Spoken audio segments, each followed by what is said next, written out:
Welcome to hit TV. నేను మీ Ayushman. So ఇవాళ మనము అకౌంటింగ్ గురించి మాట్లాడదాము. ఎవరైతే బీకామ్ చేశారో దాని తర్వాత వాళ్ళు సీఏ చేయాలనుకుంటున్నారు, లేదా అకౌంటింగ్లోనే వాళ్ళు కొన్ని కోర్సెస్ చేసుకొని అకౌంటింగ్లో జాబ్స్ పొందాలనుకుంటున్నారు, వాళ్ళ కోసం ఇవాళ మనము ఒక వీడియో చేస్తున్నాం అనమాట. సో ఫస్ట్ ఆఫ్ ఆల్ వచ్చేసి అకౌంటింగ్ ఫీల్డ్లో కొన్ని మనకు తెలియకపోయినా కొన్ని మనం తెలుసుకోవాలి. అదేంటంటే ఫస్ట్ ఆఫ్ ఆల్ మీరు ఆబ్వియస్లీ మీకు బేసిక్స్ ఆఫ్ అకౌంటింగ్ తెలిసే ఉంటుంది ఒకవేళ మీరు బీకామ్ బ్యాక్గ్రౌండ్ నుంచి ఉంటే.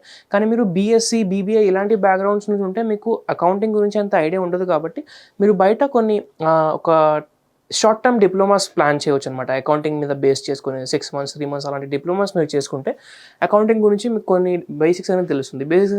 బేసిక్స్ అంటే ఏంటి అంటే minimum journal entries, cash books, అవి కొన్ని బేసిక్స్ అనేది మీకు తెలిసి ఉండాలన్నమాట.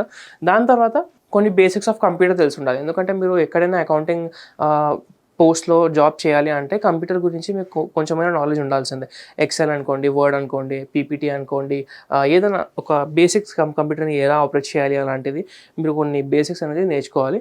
దాని తర్వాత ఫుల్ టాలీ యాక్సెస్ ఉండాలి. ఒకవేళ మీరు టాలీ కోర్స్ ఇంతకుముందు చేస్తే మీకు టాలీ యాక్సెస్ అనేది పూర్తిగా ఉండాలన్నమాట. సో ఓన్లీ ఒక బేసిక్ టాలీ కాకుండా ప్రతిదీ కూడా మనకు టాలీ గురించి మనం ఎక్కడ ఇన్ఫర్మేషన్ వెళ్తే ఎక్కడ మనకు టాలీలో పని అవుతుంది అనేది మీకు తెలిసి ఉండాలి. అంతేకాకుండా టాలీలో షార్ట్ కట్స్ కూడా మీరు నేర్చుకోవాలి. అది చాలా ఇంపార్టెంట్ అనమాట. ఎందుకంటే షార్ట్ కట్స్ మీకు తెలుసుంటే మీ పని అనేది కొంచెం ఈజీ అయిపోతుంది అండ్ ఫాస్ట్గా మీరు కంప్లీట్ చేయవచ్చు. కానీ అదే మీకు షార్ట్ కట్స్ తెలియదు అంటే కొంచెం మీకు టైం పడుతుంది అనమాట. సో అందుకని చెప్పేసి టాలీ మీకు ఫుల్ యాక్సెస్ ఉండాలి. ఒకవేళ మీరు టాలీ నేర్చుకోలేదు అంటే మరి మీకు అకౌంటింగ్ ఫీల్డ్లో రావాలనుకుంటే టాలీ అనేది కంపల్సరీగా నేర్చుకోవాలన్నమాట. ఇది ఒక యాడెడ్ బెనిఫిట్ ఉంటుంది మీకు. దీని తర్వాత కరెస్పాండెన్స్. అదేంటి అంటే ఇప్పుడు ప్రతి ఫైల్కి ఒక్కొక్క ఫైల్కి మనం ఎక్కడ ఫైల్ని మనం ప్లేస్ చేయాలి, ఆ ఫైల్ని మనం ఎలా మేనేజ్ చేయాలి అనేది కూడా ప్రతిదీ కూడా కరెస్పాండెన్స్ కిందకి వస్తుంది అనమాట. సో మీరు ఎక్కడైతే దీని గురించి అకౌంటింగ్ గురించి కోర్స్ చేస్తారో అక్కడ మీకు పూర్తిగా డీటెయిల్గా ఇదంతా కూడా ఎక్స్ప్లెయిన్ చేస్తారనమాట. ఇప్పుడు అదంతా అయిపోయిన తర్వాత లాస్ట్లో ఇప్పుడు మనకు జిఎస్టీ నాలెడ్జ్ ఉండాలన్నమాట. సో జిఎస్టీ ఎవరికి ఎంత పర్సంటేజ్ పడుతుంది, సర్వీస్ ఇండస్ట్రీ అయితే ఎంత, మ్యానుఫ్యాక్చరింగ్ ఇండస్ట్రీ అయితే ఎంత, అండ్ ఎవరికి ఎంత టర్న్ ఓవర్కి అప్లికేబుల్ ఉంటుంది. ఫర్ ఎగ్జాంపుల్ సర్వీస్ ఇండస్ట్రీకి మనకు 20 lakhsకి అప్లికేబుల్ ఉంటుంది. అదే మ్యానుఫ్యాక్చరింగ్లో చూసుకుంటే 40 lakhs టర్న్ ఓవర్కి మనకు జిఎస్టీ అనేది అప్లికేబుల్ ఉంటుంది. సో అది ప్రతిదీ కూడా చూసుకోవాలి. మరి దానికి మనం ఇన్వాయిస్ ఎలా క్రియేట్ చేయాలి, ఇన్వాయిస్ పర్చేస్ బిల్స్ ఎలా రేస్ చేయాలి, మరి రిసీవబుల్స్ మనం ఎక్కడ ఎలా ప్లేస్ చేసుకోవాలి, ప్రతిదీ కూడా మనం దీంట్లో చూసుకోవాలన్నమాట. సెకండ్ వచ్చేసి మనకు దీని తర్వాత ఇప్పుడు అదంతా అయిపోయిన తర్వాత మీరు ఒక 1-2 yearsలో మీ బ్యాక్గ్రౌండ్ అంతా కూడా సెట్ చేసుకున్న తర్వాత ఇప్పుడు మీకు జాబ్ కోసము ఫస్ట్ ఆఫ్ ఆల్ ఎవరైతే మార్కెట్లో సీనియర్ అకౌంటెంట్స్ ఉంటారో వాళ్ళతో మీరు కాంటాక్ట్ అవ్వాలి. ఆన్లైన్లో మీరు వాళ్ళ ఈమెయిల్ ఐడి చూసి కోల్డ్ ఈమెయిలింగ్ చేయవచ్చు. వాళ్ళ మొబైల్ నెంబర్ దొరికితే ఇంకా మంచిది. లేదంటే లింక్డ్ఇన్లో కూడా మీరు వాళ్ళతో కనెక్ట్ అయ్యేసి వాళ్ళకి మెసేజ్ చేయవచ్చు అనమాట రెఫరల్స్ కోసం. ఎందుకంటే ఎక్కడో ఒక చోట రిక్వైర్మెంట్ ఉండే ఉంటుంది. సో అలా మీరు వాళ్ళకి ప్రొయాక్టివ్గా రీచ్ అవుతే ఏమవుతుందంటే మీ డీటెయిల్స్ కూడా వాళ్ళ దగ్గరికి వెళ్తాయి. సో అప్పుడు మీకు ఏంటంటే ఒక మంచి ఆపర్చునిటీ కలిగే అవకాశం ఉంటుంది ఇక్కడ. దీని తర్వాత ఏదైనా ఒక సీఏ ఫర్మ్లో లేదంటే ఒక లా ఫర్మ్లో మీరు ఇంటర్న్షిప్ చేయవచ్చు.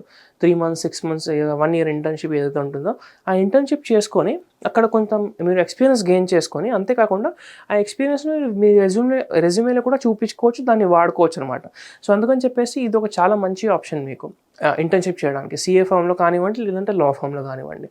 దీని తర్వాత డైరెక్ట్గా టాలీ ఎన్ని ఇన్స్టిట్యూట్స్ ఉంటే మీ సిటీలో అన్ని ఇన్స్టిట్యూట్స్కి కాంటాక్ట్ అయ్యి అక్కడ నేర్పిస్తున్న టీచర్స్కి మీరు అడగచ్చు అనమాట ఫర్ రెఫరల్స్. ఎందుకంటే టీచర్స్కి చాలామంది చెప్తూ ఉంటారు, ఆ ఫీల్డ్లో ఉంటారు కాబట్టి మీ దగ్గర ఎవరైనా మంచి బ్రైట్ స్టూడెంట్ ఉంటే మాకు రెఫర్ చేయండి అని. సో టాలీ టీచర్స్కి మీరు డైరెక్ట్గా కాంటాక్ట్ అవ్వచ్చు. వాళ్ళు మీకు మంచి రెఫరల్స్ ఇస్తారనమాట ఎక్కడ రిక్వైర్మెంట్ ఉంది. ఓన్లీ టీచర్సే కాదు, ఆ టాలీ ఇన్స్టిట్యూట్ నడుపుతున్న వాళ్ళందరికీ కూడా మేనేజ్మెంట్కి కూడా మీరు కాంటాక్ట్ అయ్యేసి ఇలా మీకు ఏమైనా తెలుసుంటే నా నంబర్ కూడా నా ప్రొఫైల్ కూడా వాళ్ళతో షేర్ చేయండి అని మీరు వాళ్ళతో కలిసి మాట్లాడుకోవచ్చు అనమాట. సో ఇది కూడా ఒక చాలా మంచి ఇంపార్టెంట్ పాయింట్.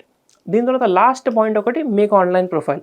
సో ఆన్లైన్లో మీరు లింక్డ్ఇన్ కావచ్చు, లేదా Naukri.com కావచ్చు, ఫస్ట్ నౌకరీ కావచ్చు, ఇలా చాలా ప్రొఫైల్స్ ఉన్నాయి అనమాట. మాన్స్టర్ ఉంది, ఫౌండెడ్ ఉంది, ఇలా చాలా ఆన్లైన్ ప్లేసెస్ ఉన్నాయి. ఎక్కడైతే మీరు వెళ్ళేసి మీ యొక్క ఆన్లైన్ ప్రెజెన్స్ని బిల్డ్ చేసుకోవచ్చు, ఆన్లైన్ ప్రొఫైల్ని బిల్డ్ చేసి ఎదుటి వారికి కూడా ఏంటంటే చూసినప్పుడు మీ ప్రొఫైల్ రీడ్ చేసినప్పుడు క్లారిటీ అనేది వస్తుంది మీ గురించి.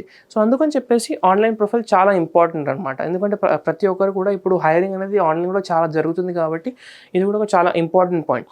సో ఇదంతా అయిన తర్వాత మీరు ట్రై చేస్తే డెఫినెట్గా మీకు ఒక 1-2 మంత్స్లో జాబ్ అనేది ఖచ్చితంగా వస్తుంది. ఎందుకంటే మీరు బ్యాక్గ్రౌండ్ అనేది ఇంతకుముందు మనం డిస్కస్ చేసినట్టు ప్రతిదీ కూడా డీటెయిల్లో నేర్చుకుంటారు కాబట్టి అకౌంటింగ్లో మీకు తప్పకుండా ఒక మంచి కెరియర్ అనేది ఎస్టాబ్లిష్ చేసుకోవచ్చు. సో ఈ వీడియో కనుక మీకు నచ్చినట్టయితే మీ ఫ్రెండ్స్తో మీ ఫ్యామిలీతో షేర్ చేయండి. అండ్ ముఖ్యంగా ఎవరికైతే ఈ ఫీల్డ్లో ఇంట్రెస్ట్ ఉందో వాళ్ళతో ఈ వీడియోని షేర్ చేయండి. అంతేకాకుండా మన ఛానల్ని మీరు ఫస్ట్ టైం చూస్తున్నట్లయితే మన ఛానల్ని సబ్స్క్రైబ్ చేసుకోండి. Thank you so much. Hit TV presents like, share, comment. TV వాళ్ళకు కూడా నేను ఒక సర్ప్రైజ్ ఇద్దాం అనుకుంటున్నాను. మీరు మాత్రమే జెస్సీ ఎందుకు అయ్యారు? ఇలాంటి అమ్మాయిలకి పిలవడానికి బాగుంటుంది. చందు సాయికి like you and have a జనాలకి ఒక పేరు నచ్చిందంటే దీనికి ఒక ప్రాసెస్ ఉంటుంది. ఎందుకు బాక్స్ డైరెక్ట్కి వెళ్ళిపోదాం. ఏదైనా ఒకటి మర్చిపోయినావా నువ్వు? ఏం మర్చిపోయావు? ఏదో ఆ టైంకి మన సుడి బాగుంటే ఎవరన్నా చూపిస్తే రాయగలం కానీ డోర్ టు డోర్ సేల్స్ చేసేవాళ్ళు. శారీ వస్తుంది కదా, శారీలో వెనకాల కట్టుకుని